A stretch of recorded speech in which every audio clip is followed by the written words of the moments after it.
وأصحابك يا سيدي يا رحمة للعالمين أما بعد فأعوذ بالله من الشيطان الرجيم بسم الله الرحمن الرحيم فليأتوا بحديث مثله إن كنتم صدق اللہ مولانا العظیم کے لیے بارگاہ سید کونین میں محبت کے ساتھ درود و سلام کا نذرانہ پیش کیجیے.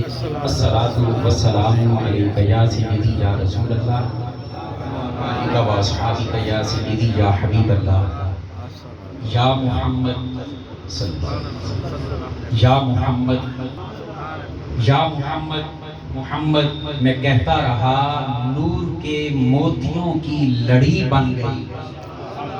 یا محمد محمد میں کہتا رہا نور کے موتیوں کی لڑی بن گئی. آیتوں سے ملاتا رہا آیتیں پھر جو دیکھا تو نعت نبی بن گئی.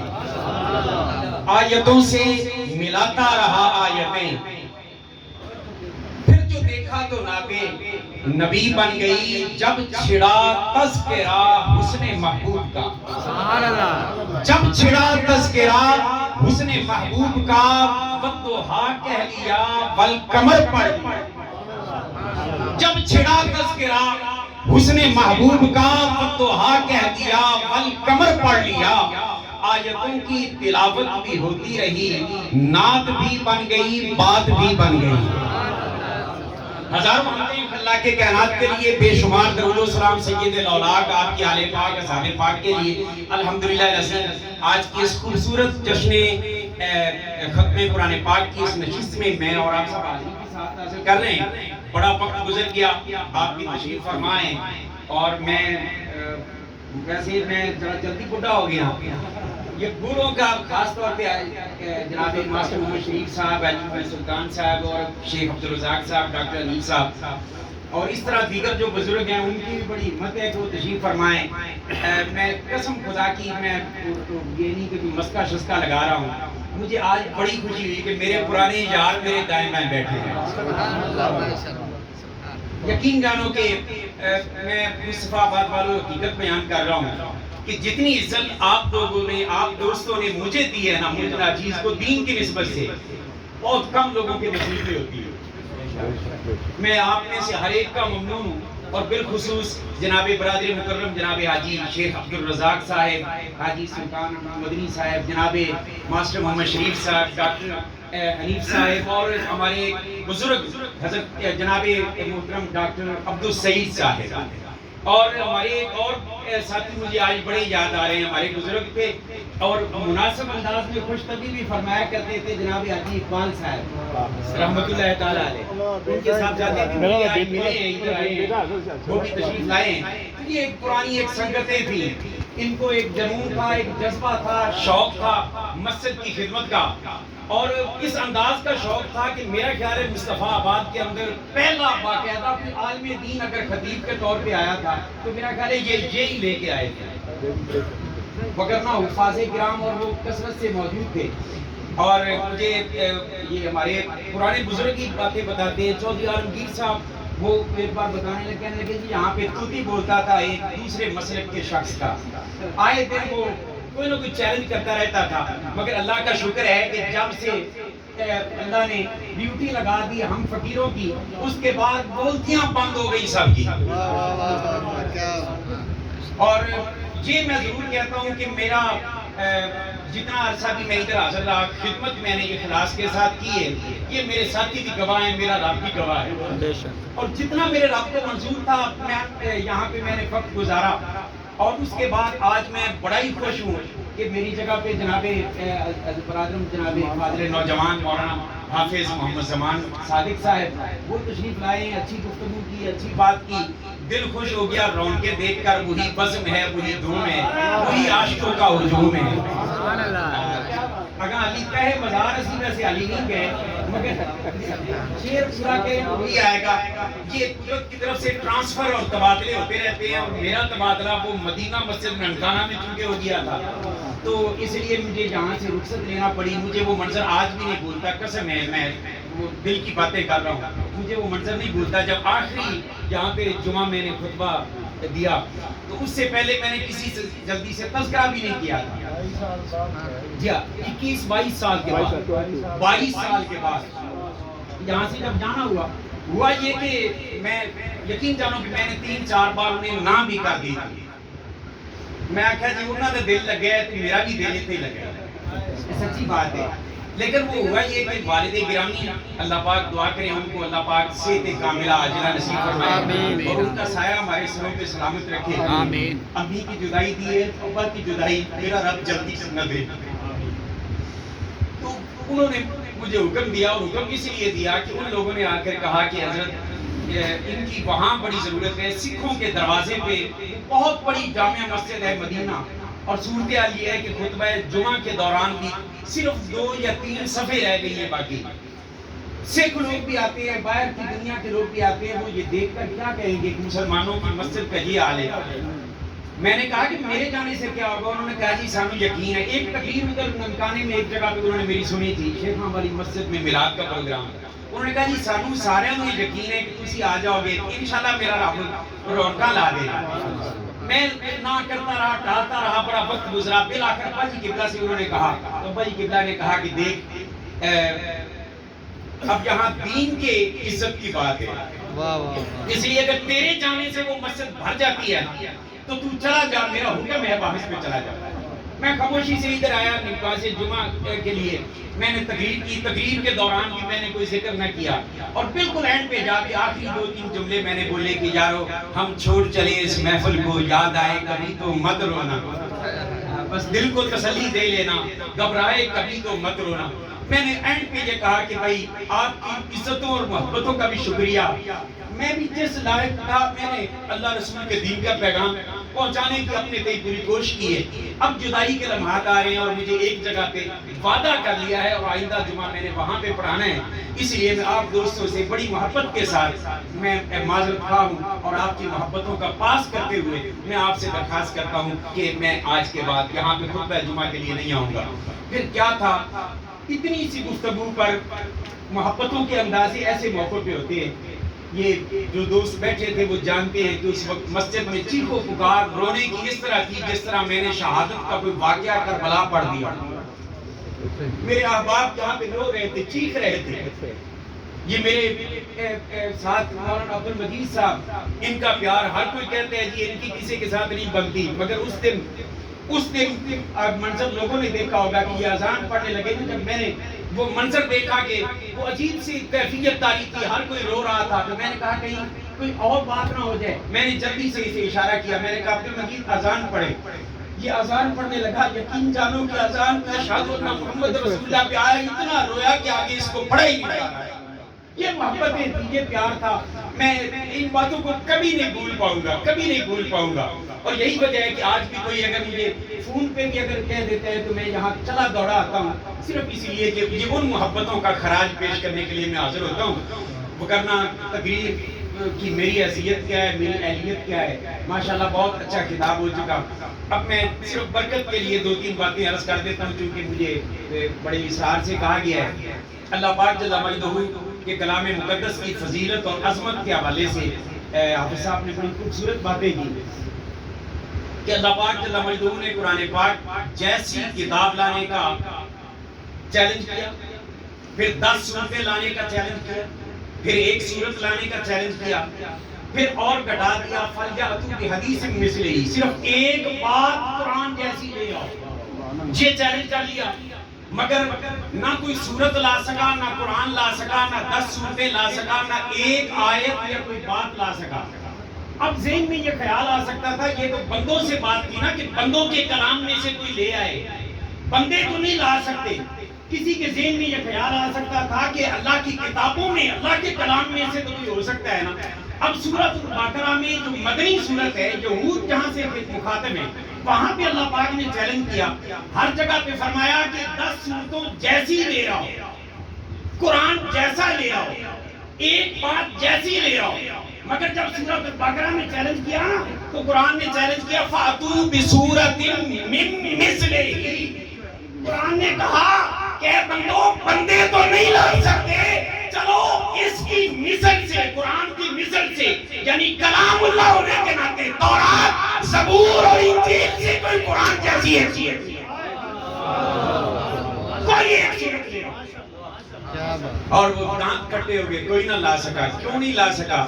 اس لیے یہ جملہ بھی مجھے پھر ریپیٹ کرنا پڑ رہا ہے, اس لیے نہیں لا سکا کہ میرے رب کا کلام ہونے کے ناطے تو تورات, زبور, انجیل سب برابر ہے, قرآن بھی اس کے برابر آنا چاہیے. آج لوگ کہتے ہیں کہ قرآن افضل والا, قرآن بڑا عظیم ہے. میں کہا مولوی صاحب کیوں قرآن عظیم ہے جی اللہ کا کلام ہے. میں کہا اللہ کا کلام ہے تو پھر تورات کس کا کلام, زبور کس کا کلام, انجیل کس کا کلام جی؟ وہ بھی اللہ کا کلام ہے. میں نے کہا چاروں کتابیں برابر ہونی چاہیے تھی, قرآن کیسی عظمت پا گیا؟ اب یہاں چپ لگی. میں نے کہا یہاں پہ اعلیٰ حضرت کا لنگر کھانے والا بات کر سکتے ہیں. کہنے لگے جی آپ کیسے بات کریں گے؟ میں نے کہا میں سمجھاتا ہوں, کلام خدا کا ہونے کے ناطے تورات, زبور, انجیل, قرآن برابر ہونا چاہیے تھا, مگر قرآن کیوں اعلیٰ ہے؟ اس کو اعلیٰ ماننے کے لیے پہلے ماننا پڑے گا کہ میرے مصطفیٰ سب سے اعلیٰ ہے. اس کی میں مثال دیا کرتا ہوں. میری ایک تقریر ایتھے نال پنڈ ہوئے دفتور اتنے ہوئے تقریر, صاحب ذرا سادہ بندے بیٹھے ہوں گے, میں بھی سادیاں گلاں کر کے پرے ٹر جاؤں گا. کسی دوست کو میرے ساتھ پیار ہو, وہ کہے کہ جناب شفیع صاحب ٹاٹے نال میں جانے, اگے کتنے جانے؟ میں مصطفیٰ آباد عائشہ مسجد میں تقریر کر لی, مثال دے رہا ہوں. وہ یہاں پہ آ جائے, یہاں پہ بھی گفتگو سن لے. اب یہاں سے مجھے پوچھے کہ جناب ہم کتنے جانا جی؟ میں اگر مثال دے رہا ہوں, میں کہوں کہ جناب جامعہ نظامیہ یا جامعہ مہندیہ مرکز علم, وہاں پہ میرا خطاب ہے, وہ ساتھ چلا جائے. وہاں میں تقریر کروں گا تو صاحب ذرا وہاں مثالیں تو نہیں دوں گا, اور وہاں یہ چھوٹی موٹی اور نچلی سطح کی باتیں تو نہیں کروں گا. جہاں تو کلم الناس علی قدر عقولہم کے مطابق بات کر رہا ہوں, مگر وہاں تو طلباء اور علماء بیٹھے ہوں گے. وہاں میں متن پڑھوں گا, حواشی پڑھوں گا, راویوں کی بات کروں گا, سند پہ چلا کروں گا. جب یہ ساری چیزیں وہاں بیان کی, اب 3 خطاب سنے اس میرے دوست نے, مجھے واپسی پہ کہنے لگا حضرت صاحب تقریرا تینوں ہی چاستیاں سن, مگر جڑی چاست جامعہ نہیں چاہیے سی نا وہ پہلے نہیں آئی. تو میں آکھا گا کہ جناب کیوں دی وجہ کی؟ حضرت تقریر تو آگئی سی مگر فرق ہے. میں آکھا کی؟ تو کہنے لگا حضور میں نے بھی پتہ ہے فرق کی ہے. میں آکھا کی فرق ہے؟ انہیں آکھا تقریر کرن والا ایک ہی سی مگر سنن والے کا فرق سی. ہائے میری بات کو سمجھنے کی کوشش کریں, سننے والوں کا فرق تھا. میں نے کہا کیسے؟ اس نے کہا پینڈ میں سننے والے چونکہ ادنا درجے کے تھے اس لیے تقریر بھی ادنا رہی. مصطفیٰ آباد میں آئے کچھ پڑھے لکھے تھے, تقریر اس سے بہتر ہو گئی. اور جب جامعہ میں خطاب ہوا تو سننے والے بڑے بڑے علماء, فضلاء, طلباء اور منتہی طلباء تھے. وہاں پہ تقریر وہ جوبر پر تھی تو پتہ یہ چلا کہ کلام ہونے کے ناطے تو برابر ہو سکتا ہے, مگر نمبر وہ تقریر لے جاتی ہے جس میں سننے والے اعلیٰ, جس میں سننے والے اعلیٰ ہو. میں نے کہا لوگوں یہی فرق ہے تمہارا اور امام احمد رضا کا لنگر کھانے والوں کا کہ تم قرآن کو اعلیٰ مانتے ہو. سمجھ نہیں آتی کیوں ہے؟ ہم سمجھاتے ہیں قرآن کیسے اعلیٰ ہے. تورات اللہ کا کلام مگر جس سے بات کی نا وہ موسیٰ کلیم اللہ ہے, حبیب اللہ نہیں ہے. زبور اللہ کا کلام مگر جس سے کلام کیا نا وہ داؤد ہے, صاحب درود نہیں ہے. سبحان اللہ.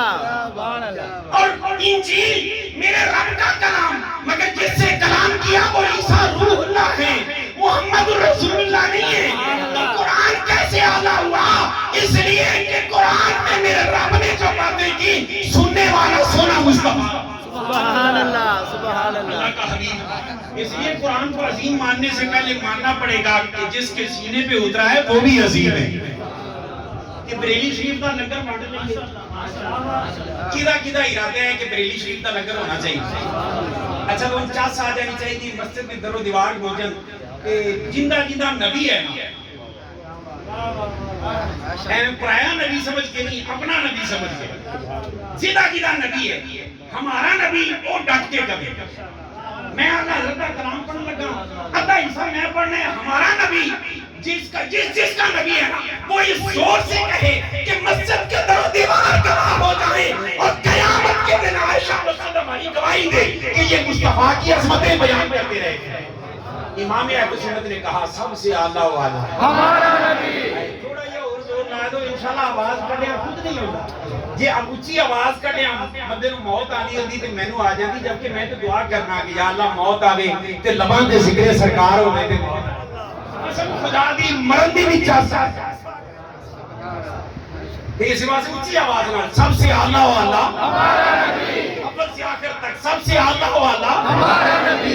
میں کہے دوست بیٹھے ہوں ہاتھ چھوڑے لوں یا کی مسئلہ ہے؟ سب سے اعلیٰ والا ہمارا نبی، سب سے بالا والا ہمارا نبی، خلق سے اولیاء، اولیاء سے رسول اور سب رسولوں سے اعلیٰ ہمارا نبی، سارے اونچوں سے اونچا سمجھیے جسے ہے اور اونچے سے اونچا ہمارا نبی۔ عظیم ہے کہ قرآن جس کے سینے پہ نازل ہوا وہ عظیم ہے۔ اچھا یار ایک اور دلچسپ بات، میں تو کوئی طالب علموں والی باتیں کرتا ہوں، تھوڑا پڑھا لکھا ہوں اس لیے۔ دیکھیں تورات زبور انجیل کی حفاظت کا ذمہ رب نے نہیں لیا، اللہ پاک نے حفاظت کا ذمہ نہیں لیا۔ یہی وجہ ہے کہ اس کے اندر لوگوں نے من مانیاں کی، تبدیلیاں کی۔ آج انجیل کا ایک نسخہ دوسرے کے ساتھ نہیں ملتا، تورات کا ایک نسخہ دوسرے نسخے کے ساتھ نہیں ملتا، تبدیلیاں لوگوں نے کر لی۔ رب کا کلام ہے، حفاظت کا ذمہ نہیں اٹھایا، مگر قرآن اتارا تو فرمائی اِنَّا نَحْنُ نَزَّلْنَا الذِّکْرَ وَإِنَّا لَهُ لَحَافِظُونَ۔ اس ذکر کو بھی ہم نے اتارا، اس کی حفاظت کرنے والے بھی ہمیں۔ یا اللہ قرآن کی حفاظت کا ذمہ کیوں اٹھایا؟ اگر کلام اپنا ہونے کے ناطے ذمہ داری اٹھاتا تو باری تعالیٰ پھر تورات زبور انجیل کو بھی مسخ نہ ہونے دیتا۔ یہ قرآن کیسی انوکھی شان رکھتا ہے کہ اس کی حفاظت کا ذمہ اٹھایا۔ اللہ پاک جل مجدہ ہمیں بتاتے ہیں بندو میں نے یہاں نزلنا القرآن نہیں کہا، نزلنا الذکر کہا ہے، نزلنا ذکر کہا ہے۔ قرآن کے ناموں میں سے ایک نام الذکر۔ میں نے جہاں قرآن کی بات نہیں کی، کتاب کی بات نہیں کی، حافظ صاحب کے تتبع میں چلو بات کر لیتا ہوں، کتاب کی بات نہیں کی، کلام کی بات نہیں کی، ذکر کی بات کی کہ اس ذکر کو ہم نے اتارا اور اس کی حفاظت بھی کرنے والے ہم ہیں۔ تو بھائی تعالیٰ اس میں کیا حکمت فرمایا؟ اگر صرف کتاب ہوتی، اگر صرف قرآن ہوتا، اگر صرف میرا کلام ہوتا تو باقی کتابوں کی طرح اس کی حفاظت کی ذمہ داری کی مجھے ضرورت ہی نہیں تھی۔ تو یا اللہ کیوں محفوظ کیا؟ فرمائے اس لیے کہ یہ ذکر ہے، یہ اچھا تو ذکر کن ہے؟ ذکر کس کا ہے؟ اول سے آخر تک حضور کا ذکر ہے، کس کا؟ شبی صاحب میں گلا نہیں کریں گے، کیا کی ہو گیا؟ توبہ توبہ توبہ توبہ، ایسے باتیں کر جاتے ہیں۔ کہاں پہ لکھا ہوا ہے کہ حضور کا ذکر ہے قرآن؟ میں کہا جی قرآن کی چھو دس دیں گے تو پھر کہنے لگے جی دسو۔ میں کہا سنو قرآن دی آیت ہے، میں روایت نہیں پڑھ رہا، قرآن دی آیت پڑھ رہا۔ سلطان مناظرین مولانا مناظر اعظم مولانا محمد عمری سنی رحمۃ اللہ تعالیٰ علیہ، اللہ ان کی قبر پر کروڑوں رحمتیں نازل فرمائے۔ اچھا جدوں تقریر کر دینا آیتاں بہتیاں پڑھ دے سکتے، کسی آکھا جی روایتاں نہیں بجائے تسی آیتاں دی کثرت کیوں نہ آکھا؟ روایت میں کوئی ضعیف آکھ لوے کہ آکھ سکتا ہے قرآن دی آیت میں کیڑا ضعیف آکھے گا؟ ویزا پکا لگے گا۔ قرآن کی آیت میں پیش کر رہا ہوں، وَإِنَّهُ لَذِكْرٌ لَكَ وَلِقَوْمِكَ۔ سونیا قرآن تیرا بھی ذکر ہے تو تیری قوم کا بھی ذکر ہے۔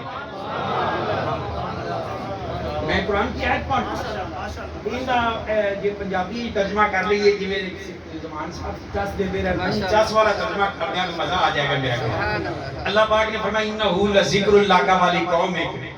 اب ترجمے کو ذرا غور سے سننا، قومک کا معنی میں کس انداز سے کرتا ہوں یہ سمجھنے کی کوشش کرنا۔ اللہ پاک نے فرمایا اِنَّهُ لَذِكْرٌ لَكَ وَلِقَوْمِكَ۔ سونیا یہ قرآن تیرا بھی ذکر ہے کہ جڑا تیرے قدماں نال لگ گیا اودا بھی ذکر ہے، تیرے غلاماں دا بھی ذکر ہے، تیرے نوکراں دا بھی ذکر ہے۔ اور کیسا ذکر؟ بعض ہمارے علماء یہ کہتے ہیں جی نبی پاک کی اداؤں کا ذکر قرآن میں، نبی پاک کی وفاؤں کا ذکر قرآن میں، نبی پاک کے اعمال کا ذکر قرآن میں، نبی پاک کے اقوال کا افعال کا ذکر قرآن میں۔ میں کہتا ہوں ٹھیک آپ کہتے ہیں مگر میں نے تھوڑا جا اختلاف ہے۔ کہنے لگے وہ میں کہ میں نے انہاں کی اختلاف ہے، تسی کہندے جے نبی دی اداواں دا ذکر قرآن وچ ہے تے میں آنا قرآن بنیا ہی نبی دی اداواں نال۔ جی وہ کیسے؟ میں نے کہا چہرہ میرے مصطفیٰ کا چمک رہا تھا، رب نے فرمایا وَالضُّحَىٰ نام سبحان اللہ سبحان اللہ، زلفیں میرے مصطفیٰ کی لہرا رہی تھی، میرے رب نے کہا وَاللَّيْلِ إِذَا سَجَىٰ، نام قرآن بن گیا۔ قدم میرے مصطفیٰ نے مکہ کی دھرتی پہ رکھے، لا اقسم بہذا البلد وانت حل بہذا البلد کہہ کر قسم میرے رب نے اٹھا لی، نام قرآن سبحان اللہ. اب میں ایک ایک آیت کی طرف اگر جاؤں نا تو سینہ میرے مصطفیٰ کا علم نشرح لک صدرک کہہ کے ذکر رب نے کر دیا، نام قرآن بن گیا. ہاتھ مصطفیٰ کے ید اللہ فوق ایدیہم کہہ کر ذکر رب نے کیا، نام قرآن بن گیا. چہرہ مصطفیٰ کا والشمس وضحاہا کہہ کر تذکرہ میرے رب نے کر دیا، نام قرآن بن گیا. زندگی میرے مصطفیٰ کی تھی، لعمرک کہہ کر قسم خدا نے بیان کر دی، نام قرآن بن گیا. ارے سنتے جاؤ آنکھیں مصطفیٰ کی، ما زاغ البصر وما طغى، میرے رب نے کہہ دیا نام قرآن. سبحان اللہ. سبحان اللہ. اللہ اکبر. یا رسول اللہ.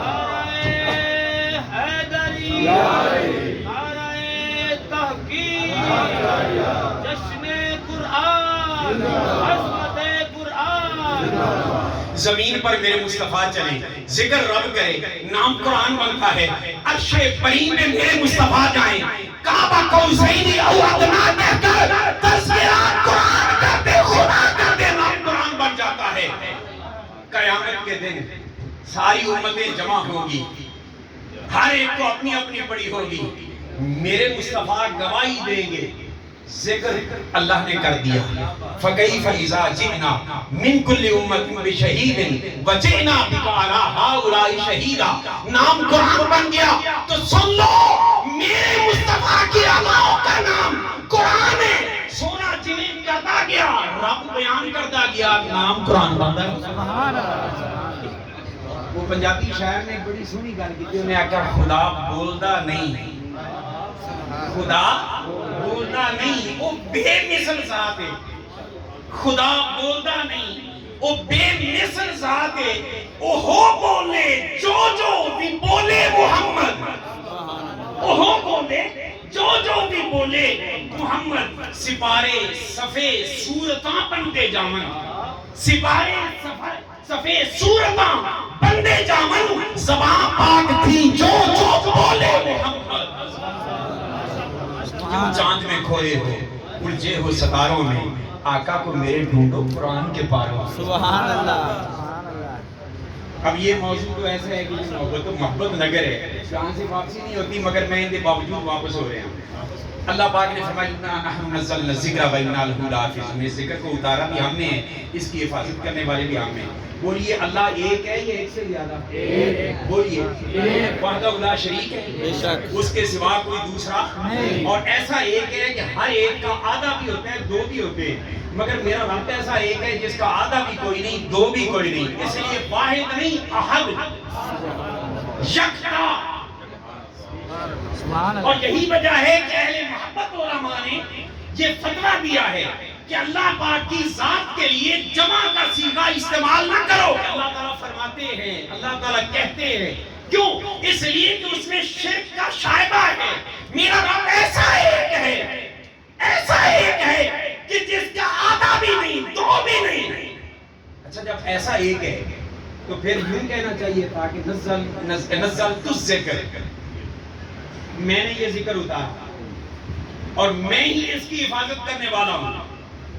ہم کیوں کہا کہ ہم نے اتارا اور ہم ہی حفاظت کرنے والے؟ اس پر مفسرین نے بڑا بڑا لکھا، اپنے اپنے علم بڑے بڑے نکتے بیان کیے. میرے نمانے اور فقیر دی گل سن لو، میں مجھے بھی سمجھ آئی. اللہ پاک نے فرمایا قرآن اتارا میں، کلام میرا، سونے محبوب دے سینے تے اتارا تاں تواڈے تک پہنچا. ایک سبب میرے محبوب دا سینہ، دوسرا سبب جبریل، تیسرا سبب لوح محفوظ. تے اللہ پاک نے فرمایا اسی اپنے کرم دی گود تے رحمت دی گود وچ نا یہ اسباب جمع کر کے تے آکھیا ہم نے قرآن اتارا. سبحان اللہ. ہائے ہائے، ہم نے قرآن اتارا. یا اللہ حفاظت، فرمایا حفاظت بھی ہم نے کی. باری تعالیٰ کیسے؟ فرمایا جنہیں بھی میرے محبوب دے امتی جڑے بچے تے بڑے تے جوان قرآن یاد کرن گے نا، سال بعد پڑھن گے تو انہاں رٹن گے تو انہاں بھولن نہیں دین گے، تو انہاں سارے نو اپنی رحمت دی گود وچ لے کے میں آکھا اِنَّا لَهُ لَحَافِظُونَ، قرآن کی حفاظت کرنے والے بھی ہم ہیں. سبحان اللہ. قربان جائیے حافظ قرآن تیرے مقدر تھے کہ تینوں رب نے اپنی رحمت دی گود وچ لے. اب گفتگو ختم صرف یہی میں گل کراں گا جڑے نمازی نے مسجد دے انہاں نوں خاص طور تے بالخصوص جڑے مسجد کمیٹی دے منتظمین ہوں اور میں مبارکباد دینا حاجی محمد سلطان صاحب اس کو بازی لے گئے کہ انہاں بورڈ دی جگہ تے بورڈ ہی اگدے انہاں ماشاءاللہ اپنی جگہ تے مسجد عائشہ نوں لنگرے چ اپنا پتر دے دیتے تے میں حاجی صاحب نے کہا کہ ایک پتر آدھا چھاڑ دیو مسجد واسطے دے دیو جی تیاری ہے اللہ اکبر یا رسول اللہ ماشاءاللہ یا اسی طرح باقی بھی احباب سے میری درخواست ہے کہ ایک بندہ مسجد واسطے تاکہ ایک صدقہ جاریہ مسلسل ویسے بھی یار پیو بھی اللہ کے گھر کی خدمت کرے پتر بھی کرے ابراہیم اور اسماعیل کی سنت سیدنا ابراہیم اور سیدنا اسماعیل علیہ السلام کی سنت پہ عمل ہوندے اس واسطے پیو نوں چاہیے اپنے پتراں نوں اپنی زندگی تیار کر کے اللہ کے گھر کی خدمت پہ لا دے اور ویسے بھی یار میں پہلے امجد رحمانی صاحب کے گھر میں کر رہا سی افطاری تو گل ہوئی کہ راشد بھائی نال گل ہو رہی سی میں آکھیا گل سنو یار تسی خوش نصیب ہو مبارکباد دے مستحق ہو جنہاں بیٹا یہ کربلا وچ نہیں بیٹھے تھوڑی دیر رک جاؤ تھوڑی دیر رک جاؤ کوئی گل نہیں ہاں انشاءاللہ پیاس نال کوئی نہیں اتنے فوت ہون لگا کہ اللہ خیر کرے نبی پاک دا صدقہ یہ نہیں کہ اوتھے ونڈا نہیں پانی کربلا وچ اتنے ونڈنا ہے اس واسطے تھوڑی دیر کے لیے سکون کر جائے بیٹھ جائے بیٹا بیٹھ جائے بالکل ہے درمیان ہی گڑ پٹ میں باہر بھی ہوتی نا جگہ کہ میں اتنے چنگی بڑی بےزتی کر دینی سی اللہ رسول کی گل ہو رہی ہے میں درمیان کوئی نواں کام شروع کر دی ہے ٹھیک نہیں آتا دو بھی صبر کر لو چلو اللہ اکبر یا رسول اللہ تو میں بات یہ کر رہا تھا کہ میں آدھے گھر وچ نوکرانی صفائی واسطے بھی رکھنی ہوگی نا جے نوکر رکھنا ہوگی تو گھر والوں کی مرضی تو بغیر نہیں رکھا جا سکتا ایمانداری نال دسو تسی کل نوکر رکھنا ہوے تے گھر والے دی اجازت تے مرضی تو بغیر رکھے گا نہیں تے میرا رب اپنے گھر واسطے کسی نوکر رکھے دیالی مرضی تو بغیر نہیں رکھ سکتے جو اللہ کے گھروں کی خدمت کرتے ہیں انہوں نے مبارک ہو دے انہوں نے رب نے اپنی مرضی نال چنے ورنہ بڑے بڑے لوگ ہوتے ہیں دعوے کرتے ہیں اسی کر دیاں گے اور مسجد واسطے 10 روپے دینا نصیب نہیں ہوتے ایسا ہے یا نہیں آئی صاحب بیگم کی شاپنگ کرانی ہے 10,000 کی جانو تھوڑا ہے مسجد نو دینا ہوئے جڑا سب کچھ پھٹا اور تے پرانا ہوئے گا وہ دو جگہ دے چلتے ہیں یا مسجد ہے یا مولوی دی جیب وچ میں سچی بات کر رہا ہوں کھری بات کر رہا ہوں اس لیے بات چنگا دیتا ہے تو خیر آج یہ کر رہا ہوں کہ مسجد کی خدمت یہ رب کی مرضی سے ہے تو جو مسجد کی خدمت کے لیے چنے ہیں انہیں مبارکباد پیش کرتا ہوں انہیں میرے رب نے چنے ہیں کہ ہن صرف امتحان تہاڈا یہ ہے کہ تسی اخلاص نال خدمت کرو دل نال خدمت کرو اور آج رونق دیکھ کے باراں دیکھ کے اتنی خوشی ہوئی مگر مینوں امید ہے کہ تھوڑا جا ثواب سانو پہلے والا بھی لبے گئے کیونکہ یہ تو حدیث پاک ہے کہ کوئی کسی کام کی طرف رہنمائی کرتا ہے تو رہنما کو جو پہل کرنے والا ہوتا ہے اس کو ثواب مسلسل ملتا رہتا ہے انشاءاللہ یہ سب آپ کے نامہ اعمال میں بھی یہ ثواب لکھا جا رہا ہے آپ کے بھی اور تھوڑا بہت مجھے بھی انشاءاللہ ملے گا اس واسطے جو بھی مسجد کی خدمت کرتے ہیں اخلاص کے ساتھ کریں میرا رب اللہ اکبر بالکل ہے جڑے گمنام سپاہی ہونے جڑے مسجداں دے کلیم تو ہوندے نے ہائے ہائے میرا دل کردا ہے انہاں دے متھے چوماں سبحان اللہ واش سپاہی مسجد کی صفائی انتہیرا بیتی علی طائفین والعاکفین والرکع اللہ کے حکم کی تعمیل ہے اب گفتگو ختم صرف میں اتنا عرض کروں گا کہ جنہاں اللہ تعالی نے منتظم بنایا ہے